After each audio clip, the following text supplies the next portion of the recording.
Selamat pagi Bapak Ibu dan saudara sekalian, selamat berjumpa kembali. Kita bersyukur bahwa Tuhan masih tetap memelihara kita sekalian, sehingga kita sudah tiba pada Minggu tanggal 26 April 2020, karena kesetiaan Tuhan memelihara hidup saudara dan saya. Mari kita satukan jiwa kita untuk menghampiri tahta kemurahan Tuhan, memuji Dia dan menyembah Dia pada hari yang kudus hari ini. Saudara, mari bangkit berdiri dan bersama-sama kita pujikan nyanyian PKJ 11 ayat 1 dan 2. Inilah hari Minggu.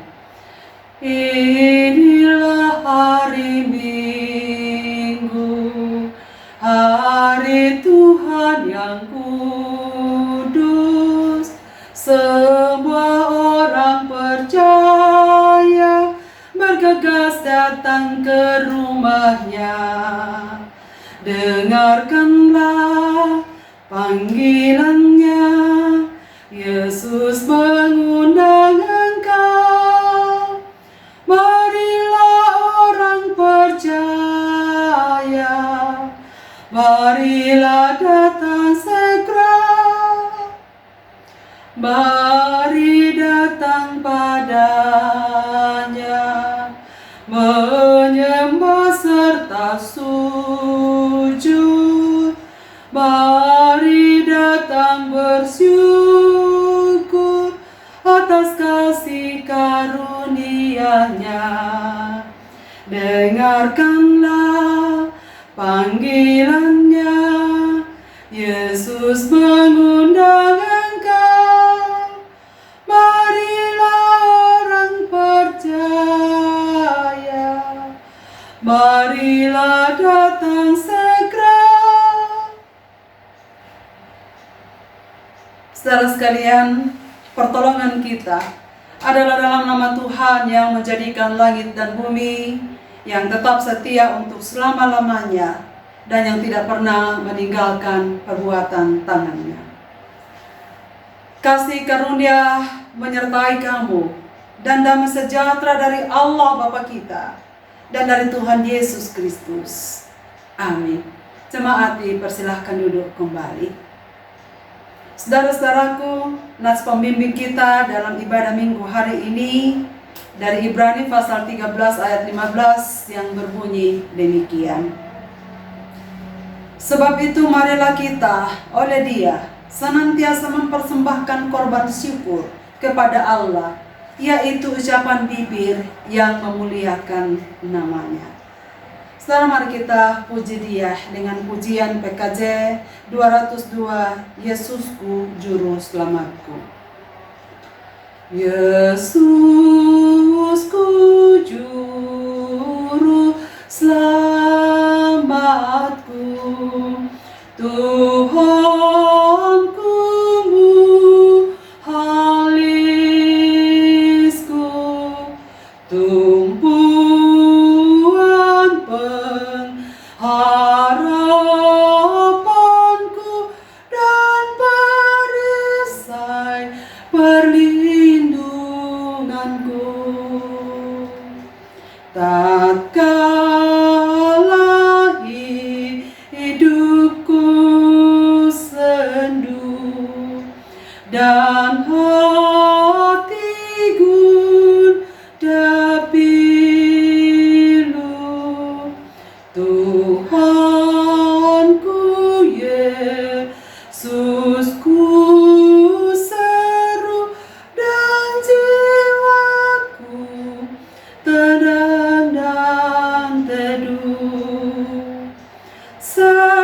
Setiap langkah ku tempuh, ku toleh Tuhanku. Setiap hasrat ku geluh, ku tanya Tuhanku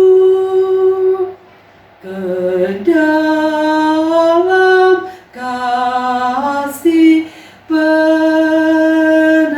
penebus. Ku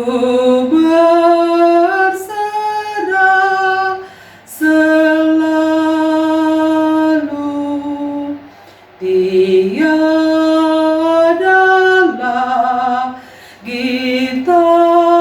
takutku, walau hidup penuh seteru.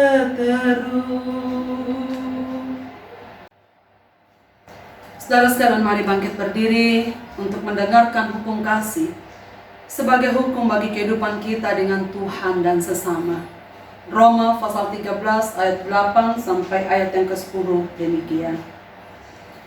Janganlah kamu berhutang apa-apa kepada siapapun juga, tetapi hendaklah kamu saling mengasihi. Sebab barang siapa mengasihi sesamanya manusia, ia sudah memenuhi hukum Taurat. Karena firman, jangan berzina, jangan membunuh, jangan mencuri, jangan mengingini, dan firman lain manapun juga sudah tersimpul dalam firman ini, yaitu kasihilah sesama manusia seperti dirimu sendiri. Kasih tidak berbuat jahat terhadap sesama manusia. Karena itu, kasih adalah kegenapan hukum Taurat. Hal ini harus kamu lakukan, karena kamu mengetahui keadaan waktu sekarang, yaitu bahwa saatnya telah tiba bagi kamu untuk bangun dari tidur. Sebab sekarang keselamatan sudah lebih dekat bagi kita daripada waktu kita menjadi percaya. Kiranya Roh Kudus, Bapak, Ibu, dan saudara sekalian menolong kita dalam melakukan hukum ini dalam kehidupan kita. Berbahagialah setiap orang yang menyukai Taurat Tuhan siang ataupun malam. Bahagialah setiap orang yang sukai Taurat Tuhan, yang tekun merenungkannya baik siang maupun malam. Jemaat sekalian, dipersilahkan duduk kembali. Saudara-saudaraku, diperhadapkan dengan segala hukum Tuhan yang senantiasa kita dengarkan dalam hidup ini. Ternyata kita patut menyadari bahwa kita tak sanggup untuk melakukan firman itu dalam kehidupan kita. Karena itu marilah kita mengambil waktu ini untuk mengaku dosa-dosa kita dengan sesal dan malu di hadapan Tuhan. Dan dalam segala kerendahan hati, agar kita memperoleh keampunan yang baru dari Tuhan. Sebagaimana firman-Nya dalam Yakobus pasal 5 ayat 16 demikian. Karena itu, hendaklah kamu saling mengaku dosamu dan saling mendoakan supaya kamu sembuh. Doa orang yang benar, bila dengan yakin didoakan, sangat besar kuasanya. Saudara, karena itu mari kita bersama-sama dalam kerendahan hati, kita memohon belas kasihan Tuhan dengan menyanyikan PKJ nomor 126. Hanyalah Yesus Juru Selamat, Dialah sumber hidup baka. Hanyalah Yesus Juru Selamat, Dialah sumber hidup baka. Layaklah Dia terima kuasa, puji dan hormat selamanya. Hanyalah Yesus Juru Selamat, aib dan dosa dihapusnya. Hanyalah Yesus Juru Selamat, hidup abadi diberikannya. Tingginya langit tidak setinggi kasih Tuhanku kepadaku. Dalamnya laut tidak sedalam kasih Tuhanku kepadaku. Hanyalah Yesus Juru Selamat,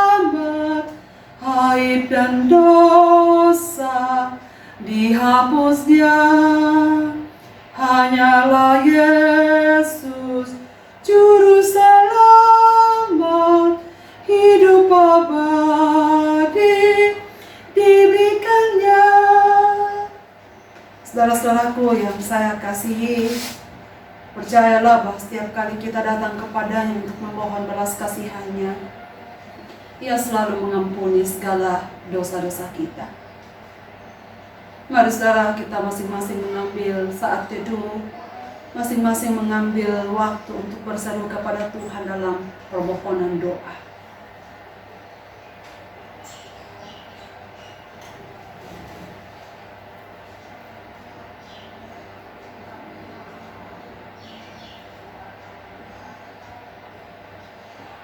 Dengarkanlah seluruh doa umat-umat-Mu ya Tuhan yang disampaikannya pada saat ini, dimanapun mereka berada. Hapuskanlah segala dosa dan pelanggarannya, supaya kami semua dibaharui oleh iman yang teguh dan yang baru di hari ini. Dalam nama Tuhan Yesus kami berseru, amin. Saudara-saudaraku, Allah Maha Kuasa dan Maha Pengasih telah menyerahkan putranya yaitu Yesus Kristus lewat kematian dan kebangkitannya demi keselamatan kita, dan demi Kristus Ia mengampuni kita dari segala dosa dan pelanggaran kita. Bukalah hatimu dan bertobatlah. Demikian firman Tuhan bagi kita. Efesus 2 ayat 4 dan 5 bersabda, tetapi Allah yang kaya dengan rahmat, oleh karena kasih-Nya yang besar yang dilimpahkannya kepada kita, telah menghidupkan kita bersama-sama dengan Kristus, sekalipun kita telah mati oleh kesalahan-kesalahan kita. Oleh kasih karunia kamu diselamatkan. Saudara sekalian, selaku pelayan gereja yang terpanggil dan diteguhkan, dan atas kuasa Yesus Kristus, saya memberitakan kepada jemaat sekalian anugerah pengampunan dosa di dalam nama Allah Bapa dan Anak dan Roh Kudus. Amin. Saudara, marilah dengan penuh sukacita kita bersyukur kepada Tuhan untuk kasih dan anugerah-Nya kepada kita dengan nyanyian PKJ 129 ayat yang pertama dan ayat yang ketiga. Kau perkasa kulema. Kau perkasa kulema, jauhkanku dari celah. Hatiku amat tentram, asal aku dekat padamu. Makin akrab padamu, Yesus ini doaku. Tiap hari Tuhanku, biar aku dekat padamu. Dalam dunia yang kelam, bila aku tenggelam, tangan siapa terentang? Hanya Kau Tuhan, hanya Engkau. Makin akrab padamu, Yesus ini doaku. Tiap hari Tuhanku, biar aku dekat padamu. Saudara-saudaraku yang saya kasih, puji Tuhan, oleh karena kita adalah orang-orang yang senantiasa mendapatkan kehidupan yang baru oleh karena pengampunan-Nya tiada batas bagi kita sekalian. Mari kita bersama-sama merenungkan hati, mempersiapkan hati kita untuk mendengarkan firman yang hari ini kita dengarkan dari Lukas pasal 24 ayat 13 sampai ayat yang ke-35. Sebelumnya, mari kita bersama-sama meminta pertolongannya dalam doa. Bapa kami di sorga, Bapa, dalam nama Yesus Kristus Tuhan dan Juru Selamat kami, pagi hari ini ya Tuhan, kami sudah sangat rindu untuk mendengar firman-Mu. Karena kami tahu Engkau sudah lebih dahulu menyediakan firman-Mu untuk disampaikan kepada kami anak-anak-Mu. Ya Tuhan, tolonglah hamba-hamba-Mu, tolonglah umat-umat-Mu dimanapun mereka berdiam diri, untuk merenungkan firman-Mu. Gapailah mereka ya Tuhan, supaya hari ini mereka sungguh berjumpa dengan Dikau dalam firman-Mu. Dan kami bersama-sama dikuatkan mengiring Tuhan di tengah-tengah perjalanan kehidupan kami di tengah dunia ini. Tolonglah hamba-Mu ini ya Tuhan, pimpinlah supaya segala perkataan-Mu dapat disampaikannya dengan benar, seturut dengan isi hati Tuhan saja. Bersabdalah kepada kami ya Tuhan, karena kami siap untuk mendengarnya. Di dalam dan demi nama Yesus Kristus Tuhan kami memohon doa ini. Amin. Lukas pasal 24 ayat 13 hingga 35, saudara sekalian. Demikian sabda Tuhan, saya akan bacakan bagi saudara sekalian.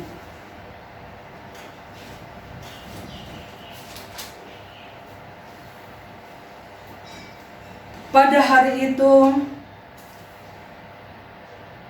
dua orang dari murid-murid Yesus pergi ke sebuah kampung bernama Emmaus, yang terletak kira-kira 7 mil jauhnya dari Yerusalem.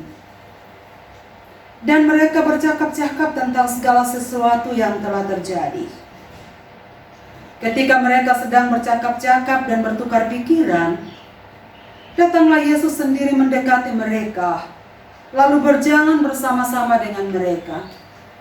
Tetapi ada sesuatu yang menghalangi mata mereka, sehingga mereka tidak dapat mengenal Dia. Yesus berkata kepada mereka, "Apakah yang kamu percakapkan sementara kamu berjalan?" Maka berhentilah mereka dengan muka muram. Seorang dari mereka namanya Kleopas menjawabnya, "Adakah engkau satu-satunya orang asing di Yerusalem yang tidak tahu apa yang terjadi di situ pada hari-hari belakangan ini?" Katanya kepada mereka, "Apakah itu?" Jawab mereka, "Apa yang terjadi dengan Yesus orang Nazaret? Dia adalah seorang nabi yang berkuasa dalam pekerjaan dan perkataan di hadapan Allah dan di depan seluruh bangsa kami. Tetapi imam-imam kepala dan pemimpin-pemimpin kami telah menyerahkan Dia untuk dihukum mati, dan mereka telah menyalibkannya. Padahal kami dahulu mengharapkan bahwa Dialah yang akan datang untuk membebaskan bangsa Israel. Tetapi sementara itu telah lewat 3 hari sejak semuanya itu terjadi. Tetapi beberapa perempuan dari kalangan kami telah mengejutkan kami. Pagi-pagi buta mereka telah pergi ke kubur dan tidak menemukan mayatnya. Lalu mereka datang dengan berita bahwa telah kelihatan kepada mereka malaikat-malaikat yang mengatakan bahwa Ia hidup. Dan beberapa teman kami telah pergi ke kubur itu dan mendapati bahwa memang benar yang dikatakan perempuan-perempuan itu, tetapi Dia tidak mereka lihat." Lalu Ia berkata kepada mereka, "Hai kamu orang bodoh, betapa lambannya hatimu, sehingga kamu tidak percaya segala sesuatu yang telah dikatakan para nabi. Bukankah Mesias harus menderita semuanya itu untuk masuk ke dalam kemuliaannya?" Lalu Ia menjelaskan kepada mereka apa yang tertulis tentang Dia dalam kitab suci, mulai dari kitab-kitab Musa dan segala kitab nabi-nabi. Mereka mendekati kampung yang mereka tuju, lalu Ia berbuat seolah-olah hendak meneruskan perjalanannya. Tetapi mereka sangat mendesaknya, katanya, "Tinggallah bersama-sama dengan kami, sebab hari telah menjelang malam dan matahari hampir terbenam." Lalu masuklah Ia untuk tinggal bersama-sama dengan mereka. Pada waktu Ia duduk makan dengan mereka, Ia mengambil roti, mengucap berkat, lalu memecah-mecahkannya dan memberikannya kepada mereka. Ketika itu terbukalah mata mereka, dan mereka pun mengenal Dia. Tetapi Ia lenyap dari tengah-tengah mereka. Kata mereka seorang kepada yang lain, "Bukankah hati kita berkobar-kobar ketika Ia berbicara dengan kita di tengah jalan, dan ketika Ia menerangkan kitab suci kepada kita?" Lalu bangunlah mereka dan terus kembali ke Yerusalem. Di situ mereka mendapati ke-11 murid itu. Mereka sedang berkumpul bersama-sama dengan teman-teman mereka. Kata mereka, sesungguhnya Tuhan telah bangkit dan telah menampakkan diri kepada Simon.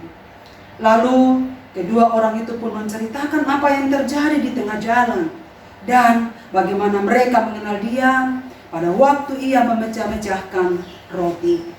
Bapak, Ibu, dan saudara-saudaraku yang saya kasihi, demikianlah pembacaan firman Tuhan. Berbahagialah kita semua yang merenungkan Taurat Tuhan, siang ataupun malam. Haleluya. Haleluya. Haleluya. Haleluya.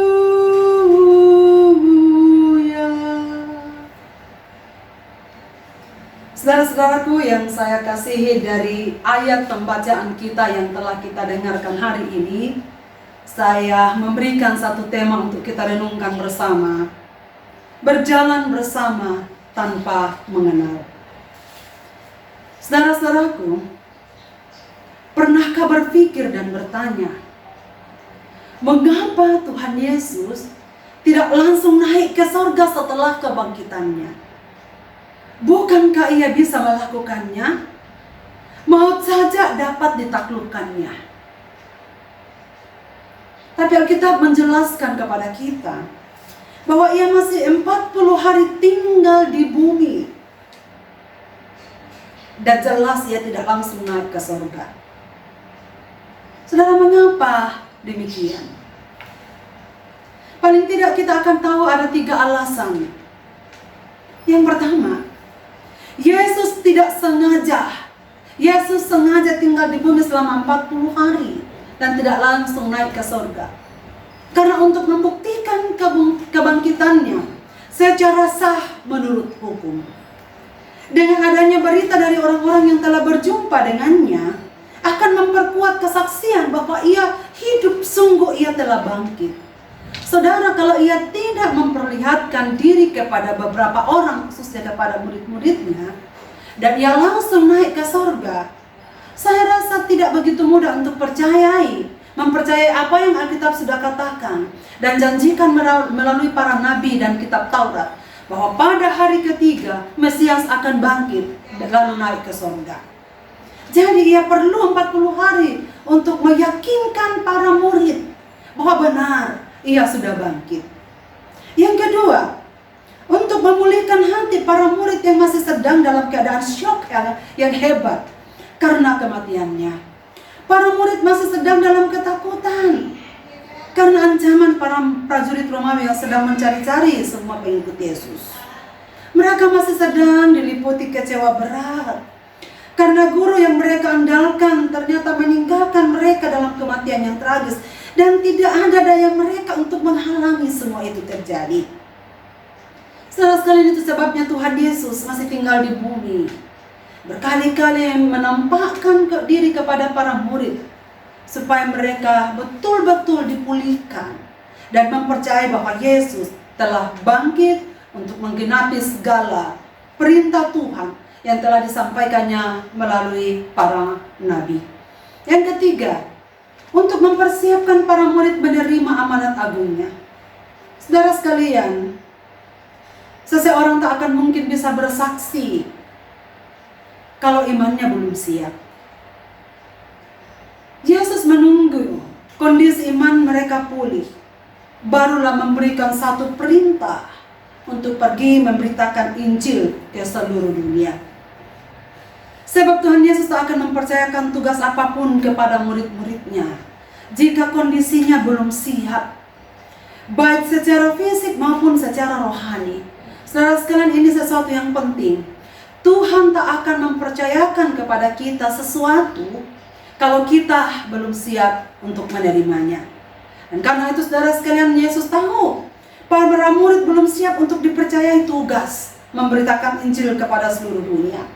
Karena tak akan mungkin ada kesaksian dari seseorang yang juga kehidupannya masih loyo, terlebih kerohaniannya.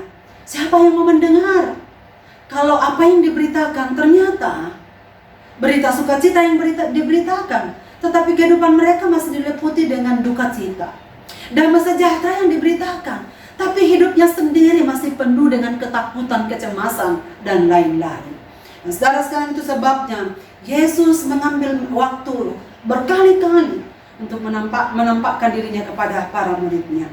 Saudara sekalian, termasuk kepada 2 orang murid yang sedang berjalan ke satu kampung yang bernama Emmaus. Saudara, diceritakan oleh penulis Injil Lukas bahwa pada waktu siang di hari Minggu itu ada 2 orang murid, yakni Simon dan Kleopas. Saudara, 2 orang ini bukan orang yang termasuk dalam hitungan 11 murid selain Yudas. Mereka akan berjalan sebanyak 7 mil dari Yerusalem, kurang lebih 15 km. Kedua murid itu menuju ke satu tempat, ke Emmaus. Mereka menempuh perjalanan sambil memikirkan, mempercakapkan tentang Yesus yang mati. Saudara, Simon dan Kleopas dikacaukan oleh 2 kebenaran. Yang pertama, susah untuk mereka percaya bahwa Yesus sungguh bangkit sesuai dengan pemberitaan para perempuan itu, sebab belum ada sejarahnya seorang yang sudah mati dikuburkan bangkit dari antara orang mati. Orang Yahudi tidak percaya akan kebangkitan, saudara sekalian. Tapi kebenaran yang kedua adalah karena ada fakta pemberitaan para perempuan itu, Yesus sudah bangkit. Dan makam tempat Yesus dikuburkan juga telah diselidiki. Dan memang betul, mayat Yesus tidak ada di sana. Saudara, mungkin sepanjang jalan itulah yang mereka pikirkan, mereka diskusikan, dan mereka sungguh dibuat bingung oleh karena itu. Saudara sekalian, dalam kebingungan para murid ini, datanglah seorang asing mendekat, berjalan dan turut serta dalam percakapan mereka. Saudara, orang asing itu bertanya tentang topik yang sedang dipercakapkan Simon dan Kleopas. Apakah yang sedang kamu percakapkan sementara kamu berjalan? Saudara, pertanyaan ini membuat kaget dan bingung kedua murid itu. Sebab semua orang di sekitar Yerusalem sudah tahu bahwa Yesus mati. Tapi kemudian dengan cepat beredar kabar, kuburnya telah kosong. Dan perempuan-perempuan itu mendengar berita dari malaikat bahwa ia sudah bangkit. Sudah, maka dalam keadaan yang bingung, seorang dari murid ini berkata, apakah engkau satu-satunya orang asing di Yerusalem yang tidak tahu apa yang terjadi di Yerusalem tentang peristiwa penangkapan, penyaliban, kematian, dan kini tersebar berita tentang kebangkitan Yesus? Saudara, anehnya orang asing ini kemudian menerangkan bahwa tokoh yang sedang Simon dan Kleopas percakapkan itu sebenarnya memenuhi nubuat para nabi supaya umat manusia diselamatkan. Kata orang itu, bukankah Mesias harus menderita semuanya itu untuk masuk ke dalam kemuliaannya? Orang-orang ini menegaskan suatu pertanyaan sekaligus menegaskan keyakinan Simon dan Kleopas. Orang asing ini maksud saya. Orang asing ini menegaskan sekaligus dan meneguhkan percaya Simon dan Kleopas bahwa penderitaan itu harus dialami oleh seorang Mesias supaya manusia diselamatkan dan ia masuk di dalam kemuliaannya. Saudara, akhirnya sampailah mereka ke gerbang Emmaus. Mereka menahan orang asing itu supaya tinggal bersama-sama dengan mereka karena hari telah menjelang malam dan matahari hampir terbenam. Dan masuklah mereka dan tinggal bersama mereka. Mereka duduk dan makan bersama dengan orang asing itu. Dan terjadilah peristiwa ini. Orang asing itu mengambil roti, mengucapkan berkat, lalu membagi-bagikan roti itu kepada mereka. Dan saudara sekalian, peristiwa ini membuat Simon dan Kleopas menjadi ingat akan peristiwa kematian Yesus, dan keduanya sadar siapa sebenarnya orang asing yang telah berjalan bersama mereka dalam perjalanan, namun mereka tidak mengenal. Saudara-saudaraku, seperti kedua orang ini berjalan bersama Tuhan Yesus dalam perjalanan hidup kita, dalam perjalanan iman kita. Tapi ternyata kadang-kadang iman kita tidak sanggup untuk membuat kita sadar dan mengenal bahwa Tuhan Yesus sedang ada di tengah-tengah kita. Tuhan Yesus sedang hadir bersama kita. Dan Tuhan Yesus tahu apa yang sedang terjadi dalam hidup kita. Saudara, lalu muncullah pertanyaan yang menarik ini. Mengapa mereka tak mengenal Tuhan Yesus?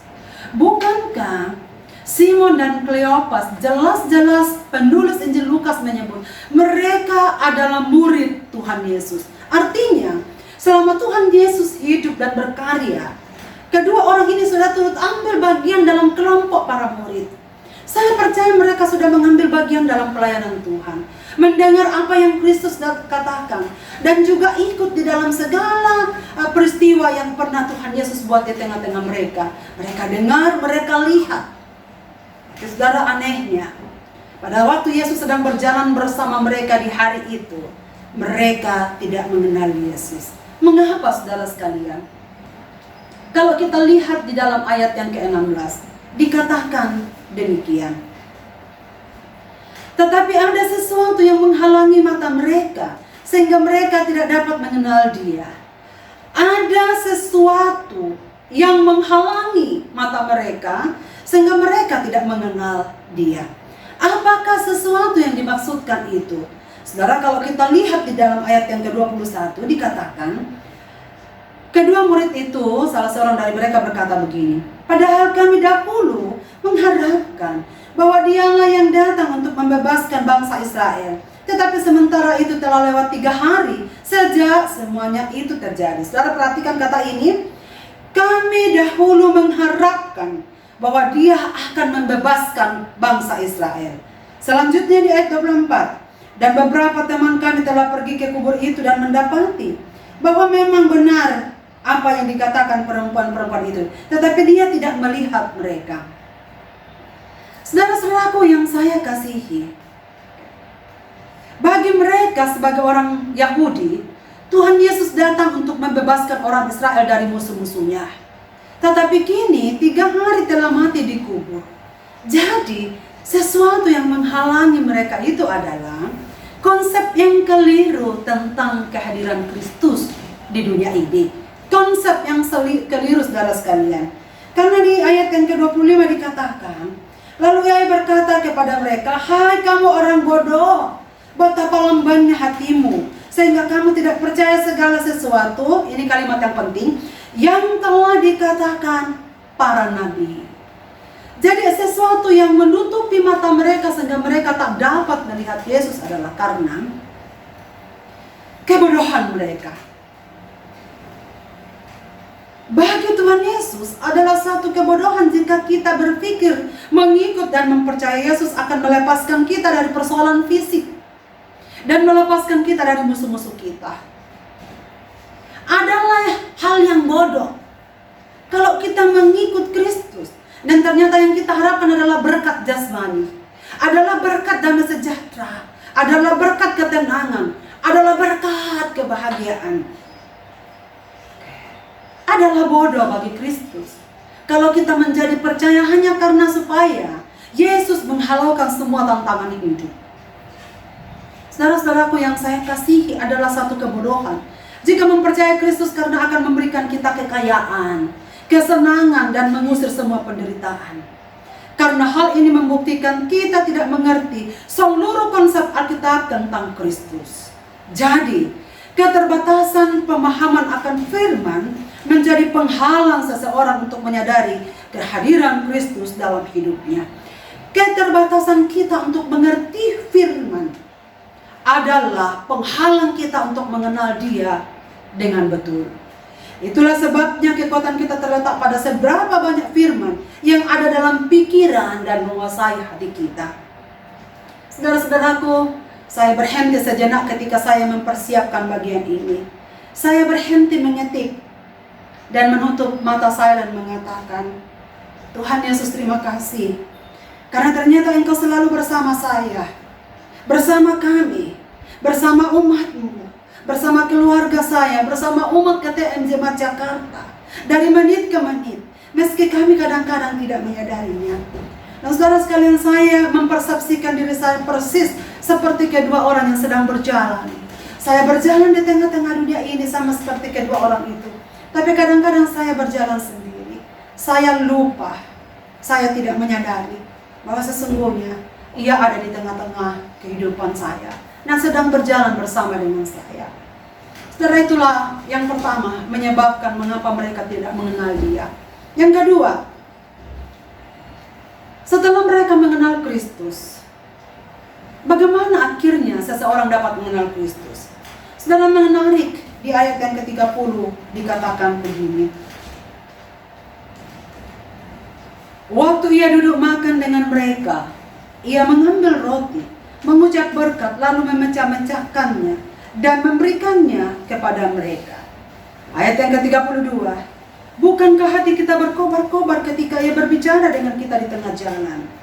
Nah, saudara, menarik 45 dikatakan, lalu Ia membuka pikiran mereka sehingga mereka mengerti kitab suci. Saudara, ayat ini mengatakan bahwa Tuhan Yesus sendiri yang membuka pikiran mereka sehingga mereka mengingat firman yang telah mereka sampaikan. Tuhan Yesus mendemonstrasikan apa yang sering Ia lakukan kepada para murid-muridnya. Mengucap berkat, memecah-mecahkan roti, dan memberikannya kepada mereka. Saudara-saudaraku, hal ini mengajarkan kita satu prinsip bahwa mengenal Kristus terjadi hanya ketika seseorang membuka pikirannya. Hanya jika seseorang telah dibukakan Kristus pikirannya. Jadi, kalimat ini lebih benar. Mengenal Kristus terjadi hanya ketika seseorang dibukakan pikirannya. Saudara, tidak ada seorang pun yang dapat mengenal Tuhan sesungguhnya karena kita adalah orang-orang yang berdosa, kecuali jika Allah sendiri yang membuka pikiran kita, menyingkapkan kebenaran itu kepada kita sehingga kita menjadi percaya. Jika kita mengenal Dia, saudara sekalian, percayalah, karena Ia sendiri yang telah menjelaskan ke dalam batin kita kebenaran itu, sehingga kita dapat mempercayainya. Saudara, pada waktu mereka mendengar cerita Kristus dalam perjalanan itu, pada murid ini, kedua murid ini sedang berkobar-kobar hatinya, yang menunjukkan bahwa sesungguhnya Roh Kudus sedang berbicara kepada mereka. Saudara sekalian, ini berarti bahwa ketika kita mendengar firman, dan ketika Alkitab yang kita percayai, kita baca, kita renungkan, di ayat yang ke-32 dikatakan, ketika menerangkan kitab suci, atau mendengar renungan firman Tuhan, atau mendengar khotbah akan membuat seseorang makin mengenal firman-Nya. Saudara-saudaraku, apakah kita makin rindu untuk mengenal Tuhan Yesus lebih dalam? Tidak ada cara lain. Jangan harapkan saudara bermimpi, lalu saudara berjumpa dengan Tuhan dalam mimpi. Jangan harapkan bahwa Tuhan akan turun dari langit dan akan berbicara secara pribadi kepada saudara. Itu bukan zamannya lagi. Zaman perjanjian lama memang seringkali Tuhan turun dari langit dan berbicara kepada orang-orang khusus, orang-orang kudus yang Ia percayai. Dan ketika itu Ia kembali ke sorga. Tapi zaman kini, di masa perjanjian baru, Roh Kudus itu sudah ada pada kita. Firman-Nya sudah ada pada kita. Maka iman kita akan makin bertumbuh dan kita akan makin mengenal mengenal Dia secara pribadi, kalau kita sering mendengar firman, kita merenungkannya. Sebab apa yang kita tahu, apa yang kita pikirkan, apa yang kita baca, pasti akan mempengaruhi seluruh kehidupan kita. Bagaimana kita berpikir, bagaimana kita bertindak, bagaimana kita berespon terhadap sekeliling kita. Saudara, itu sangat dipengaruhi dengan apa yang ada dalam pikiran dan hati kita tentang firman. Saudara, waktu-waktu ini adalah saat yang baik dari Tuhan, supaya kita makin punya waktu mendengar firman-Nya, merenungkannya. Inilah waktu pemulihan Tuhan bagi tiap keluarga, bagi tiap jiwa untuk sungguh-sungguh mencari Tuhan.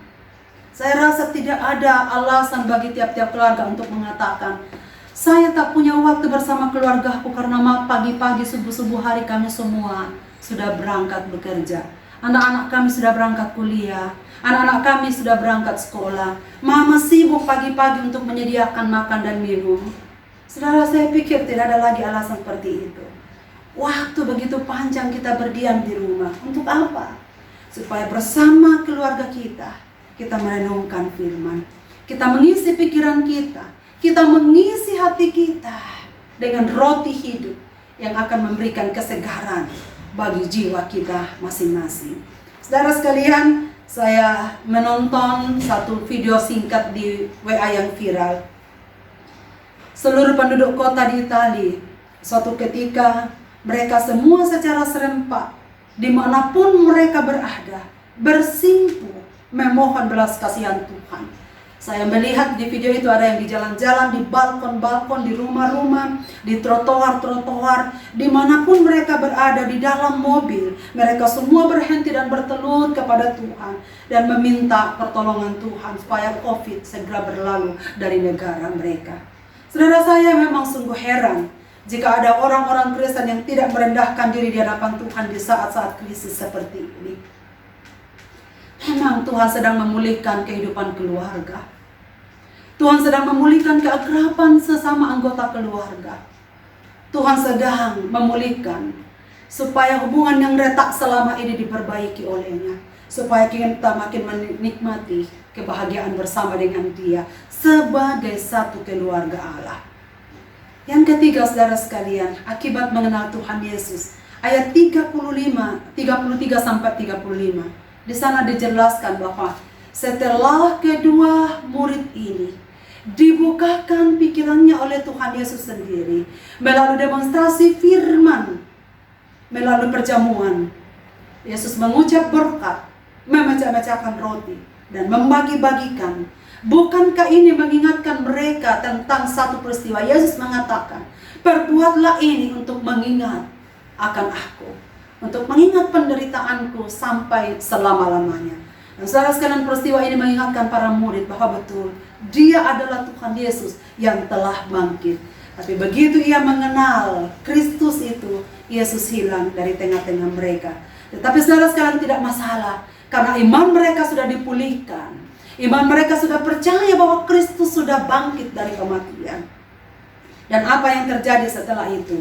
Mereka bersuka cita, mereka bergembira dan segera pergi untuk mengabarkan berita kepada para murid yang masih sedang berkumpul di Yerusalem.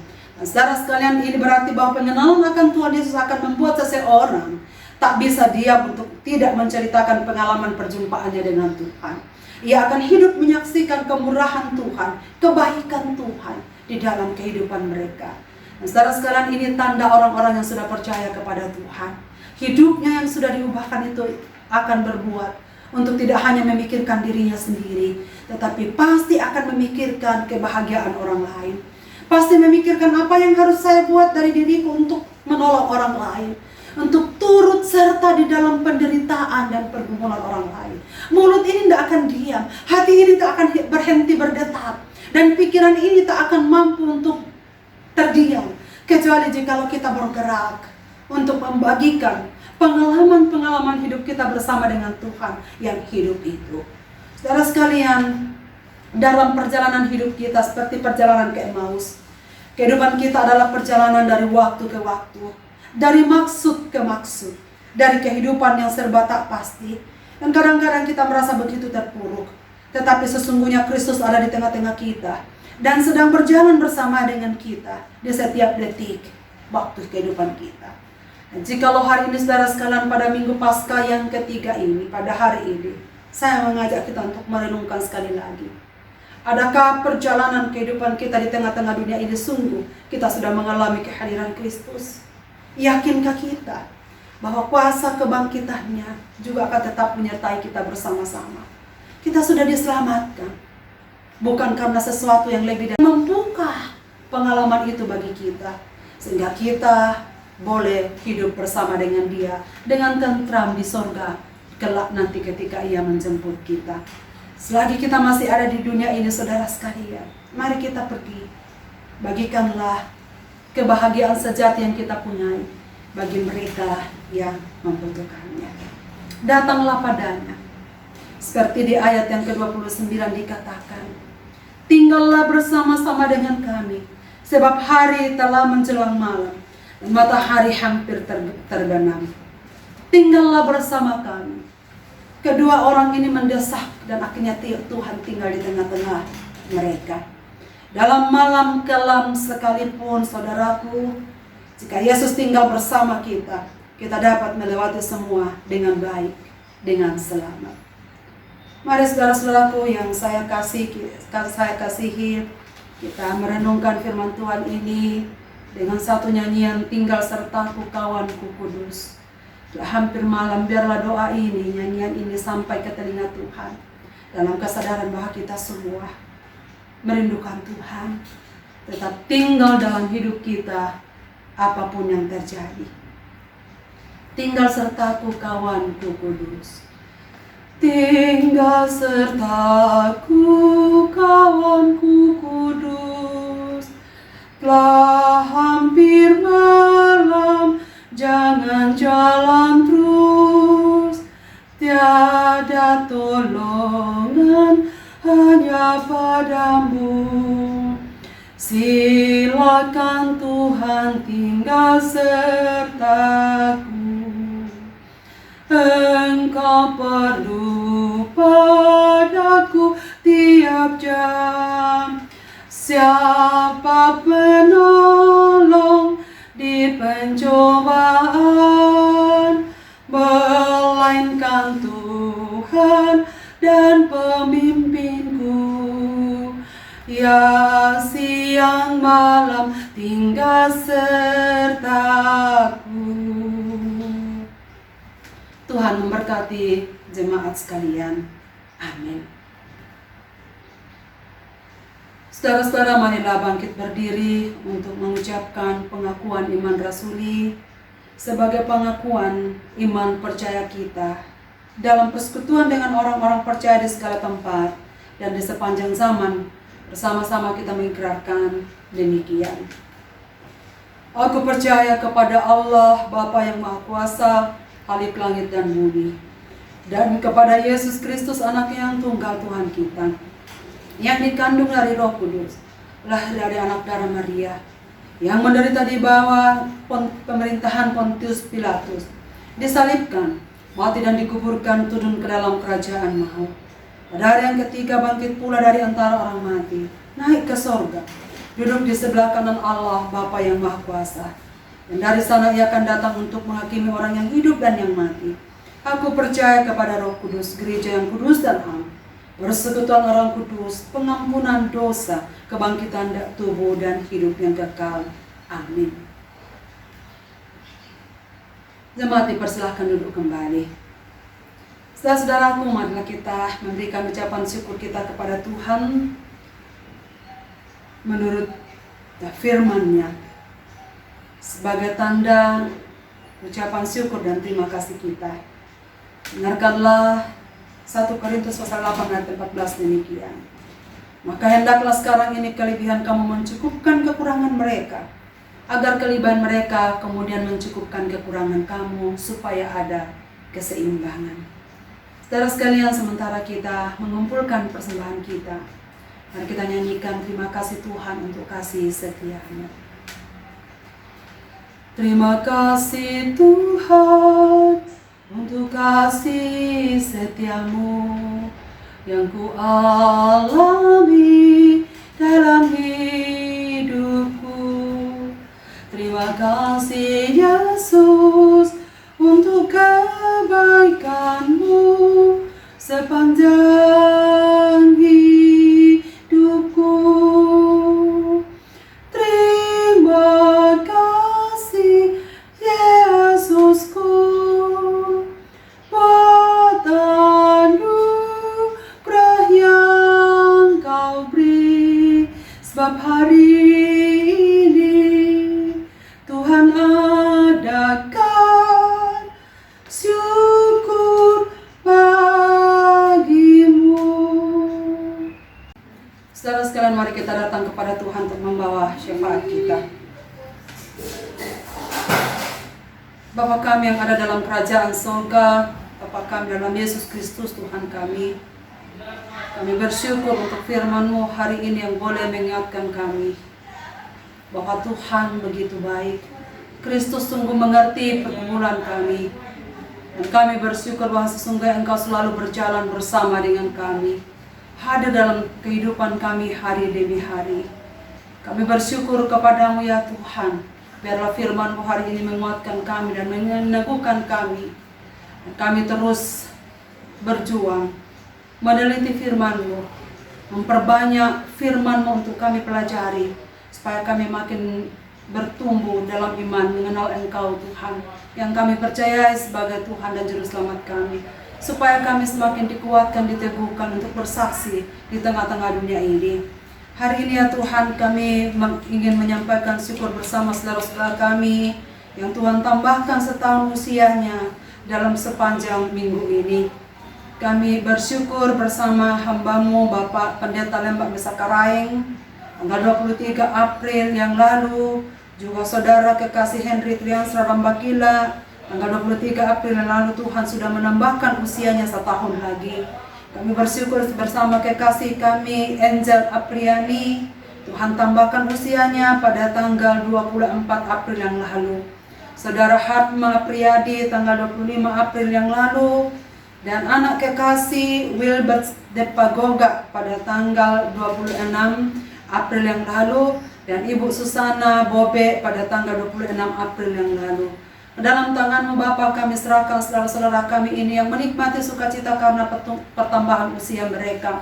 Kiranya Tuhan memberikan kekuatan, kesehatan baru, dan menuntun langkah-langkah kehidupan mereka di depan, di tengah-tengah rumah tangganya, di tengah-tengah pekerjaannya, dan di tengah-tengah perjuangan menuntut ilmu, dan segala hal yang terjadi dalam hidup mereka. Hadirlah dalam kehidupan menopang saudara-saudara kami ini ya Tuhan, supaya sempurnalah ucapan syukur mereka, mengingat bahwa setiap waktu yang mereka boleh jalani, semua dijalani karena anugerah dan belas kasihan Tuhan. Kami bersyukur kepadamu ya Tuhan untuk pemeliharaan-Mu yang sempurna bagi kehidupan jemaat-Mu seluruh warga GTM Jemaat Jakarta, yang sampai hari ini dalam situasi dan kondisi keadaan kami sebagai bagian dari bangsa Indonesia dan wabah COVID-19 yang mendera seluruh bumi. Tapi kami bersyukur bahwa Tuhan masih tetap pelihara kami dengan baik, sehingga dengan tenang kami tinggal di kediaman kami masing-masing. Kami bersyukur Tuhan tetap pelihara kami. Kami doakan secara khusus saudara-saudara kami yang pada akhirnya tidak bisa bekerja dengan normal. Mereka dirumahkan, bahkan mungkin ada yang hilang pekerjaannya. Kami doakan supaya mereka semua diberkati oleh Tuhan, dipelihara oleh Tuhan, dilindungi oleh Tuhan, dan diberikan jalan keluar yang terbaik. Kami mendoakan supaya setelah COVID-19 berlalu, mereka dapat menemukan tempat pekerjaan yang baru. Dan mereka yang dirumahkan, Tuhan segera dipekerjakan kembali di tempat pekerjaan mereka semula, sehingga di sanalah mereka dapat menikmati kebaikan-kebaikan dari Tuhan. Kami mendoakan ya Tuhan saudara-saudara kami yang masih sedang dalam pemulihan. Kami mohon Tuhan berbelas kasihan untuk mereka, supaya pada waktunya mereka semakin kuat dan sehat di dalam kehidupan mereka mengiring Tuhan apapun yang terjadi. Bapa Surgawi, kami bawa seluruh jemaat-Mu dalam kegiatan mereka di sepanjang minggu yang akan datang. Kami sebagai kepala rumah tangga, sebagai ibu rumah tangga, sebagai pemuda-pemudi, sebagai anak-anak, kiranya Tuhan menolong kami semua. Dan sebagai karyawan dalam mengerjakan tugas tanggung jawab kami masing-masing dari rumah kami masing-masing, Tuhan memberkenan memberkati, supaya kami semua dapat menikmati pertolongan Tuhan yang jelas kami alami di dalam kehidupan ini. Bapa di sorga, di tengah-tengah persekutuan kami pada saat ini, umat-Mu telah mengumpulkan persembahan mereka, dan mungkin sebagian akan mentransfer ke rekening jemaat GTM Jemaat Jakarta. Tuhan memberkati semua pemberian kasih dari umat-umat-Mu dan perhatian mereka untuk pelayanan di GTM Jemaat Jakarta. Tuhan mencukupkan segala yang mereka perlukan, dan biarlah setiap rupiah yang mereka persembahkan menjadi persembahan harum yang berbau harum di hadapan-Mu. Dan mendoakan majelis yang mengelola persembahan ini, biarlah Tuhan yang akan menolong supaya semua dapat dikelola dengan baik, dengan tanggung jawab sesuai dengan maksud-maksud persembahan ini diberikan oleh umat-Mu. Kami doakan keadaan bangsa dan negara kami ini supaya dengan segera pandemi COVID-19 akan berlalu dari kehidupan bangsa Indonesia dan juga dari seluruh dunia. Kami terus mendoakan dan mendukung pemerintah kami dalam berusaha untuk menangani pandemi ini untuk seluruh warga GTM dan juga untuk seluruh bangsa Indonesia.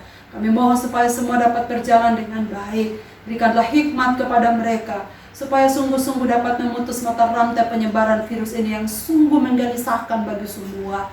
Kami doakan tenaga medis kami, para dokter, para perawat yang berjuang dengan sepenuh hati mereka dan juga dengan seluruh waktu mereka yang ada menolong pasien yang sedang sakit terpapar virus ini. Tuhan tolonglah. Dan seluruh warga negara Indonesia, biarkanlah Tuhan memberi ketenangan dan kekuatan secara khusus supaya sungguh-sungguh mematuhi aturan pemerintah, berdiam di rumah, sehingga kami tidak merisaukan banyak orang dan mengambil bagian kami untuk memutus mata rantai penyebaran virus ini. Ya Tuhan, kami mendoakan mereka semua yang sedang dirawat di rumah-rumah sakit, yang sedang ditangani oleh pihak terkait. Bapa Surgawi, tolonglah mereka, sertailah mereka, supaya mereka semua segera sembuh dari sakit mereka.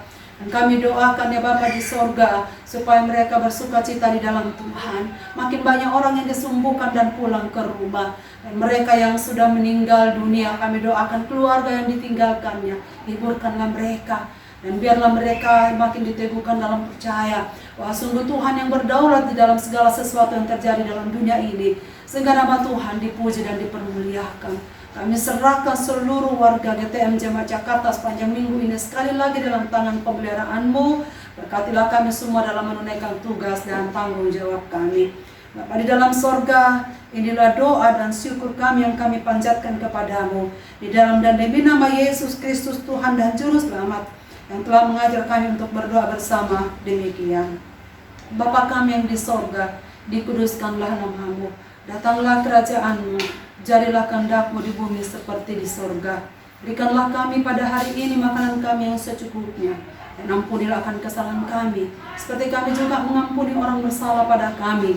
Dan janganlah membawa kami dalam pencobaan, tetapi lepaskanlah kami daripada yang jahat, karena Engkau yang punya kerajaan, dan kuasa, dan kemuliaan, sampai selama-lamanya. Amin. Saudara-saudaraku yang saya kasihi, marilah bangkit berdiri. Kita sudah tiba di penghujung ibadah kita. Ketika telinga mendengar, biarlah sabda Kristus bergema di seluruh sanubari kita.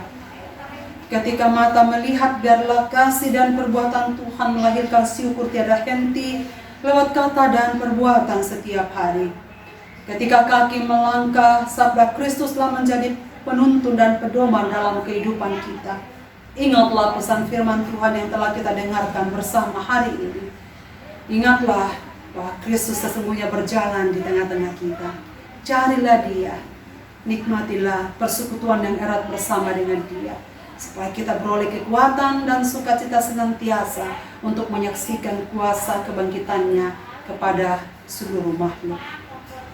Mari bangkit saudara sekalian berdiri dan kita nyanyikan PKJ 20, Berkilat Halilintar dan Guntur Menderu dari PKJ 230. Berkilat halilintar dan gurun menderu, begitu kuasa dosa mengancam jiwaku.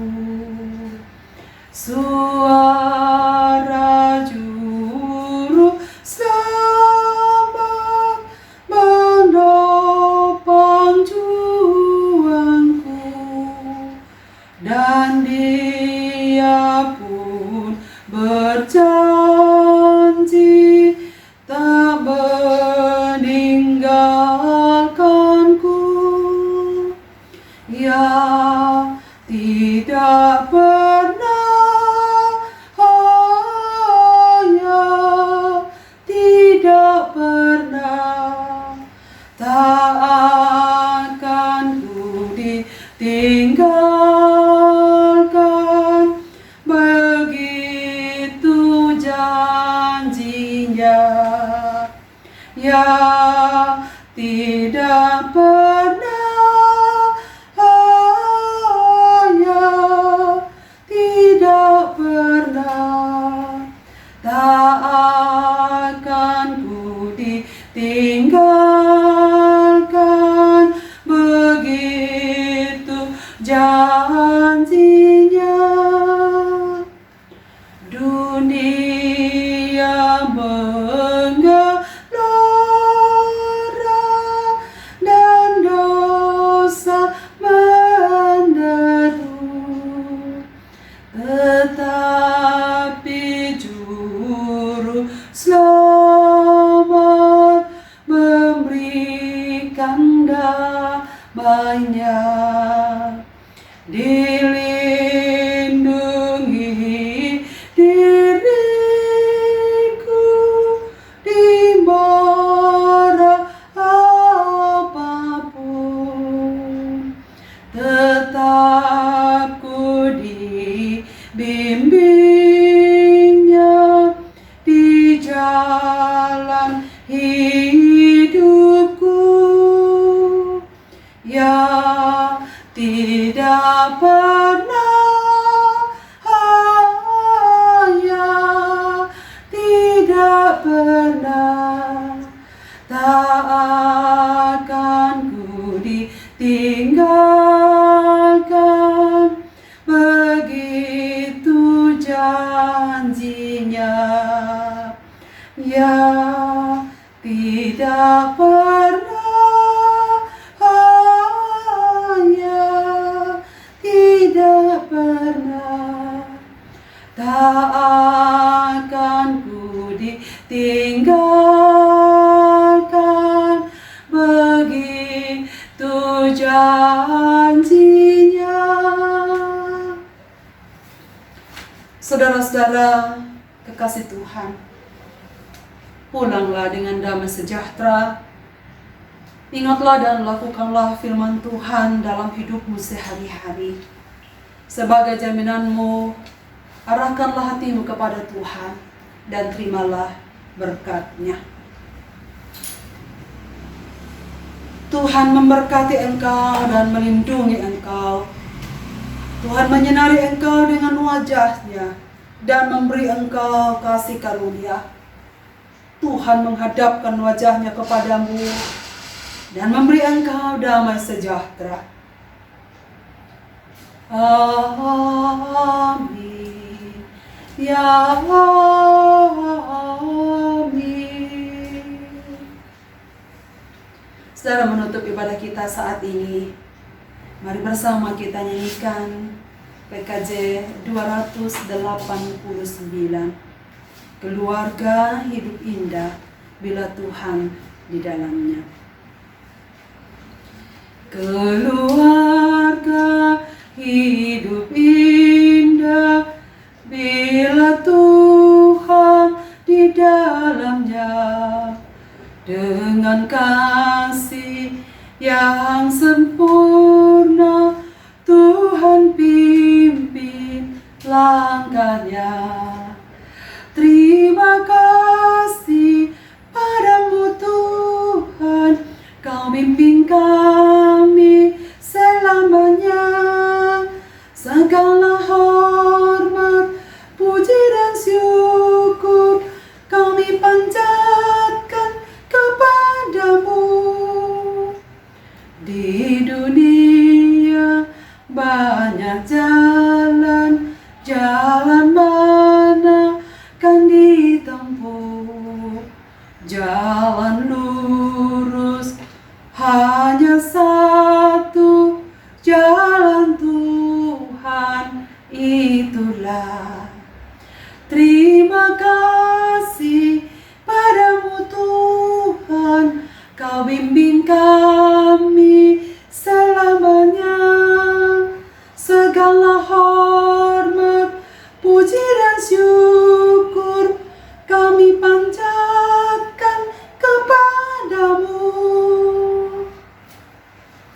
Jemaat kekasih Tuhan, silahkan duduk.